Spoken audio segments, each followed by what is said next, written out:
Right నేను చేస్తే తప్ప అన్నట్టుగా సంజన అండ్ మన తనూజ మధ్య జరిగింది కదా. అంటే ఈవిడ సడన్గా డిసిషన్ మార్చేసుకుంది. నో నో డెమోన్ కాదు ఇమ్ముని నేను అంటే వెంటనే నేను కూడా డిసిషన్ మార్చుకుంటున్నాను నువ్వే అని చెప్పి. అంటే తాడిదన్నువాడు తలదన్నువాడు ఉండి ఇట్లాంటి సామెతలు గుర్తొస్తుంటాయి. ఎవరైతే ఇమ్మునే దగ్గరుండి వాళ్ళని వీళ్ళని చెప్తే అంతా ఓకే అని ఆఖరికి గురువుకే గూటం కొట్టాడు అన్నట్టుగా ఇమ్మునే నామినేట్ చేసింది ఈవిడ.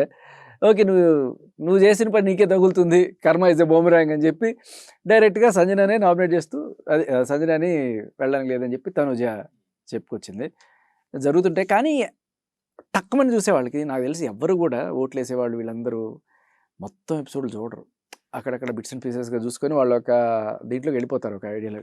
And Bigg Boss promo cuts లేకపోతే ట్రోలింగ్లు ఇవన్నీ కూడా పెద్ద ఎత్తున ఇంపాక్ట్ చేస్తాయి పబ్లిక్ని.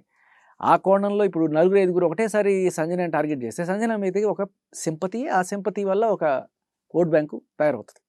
అయ్యో పాపం సంజన అని చెప్పి.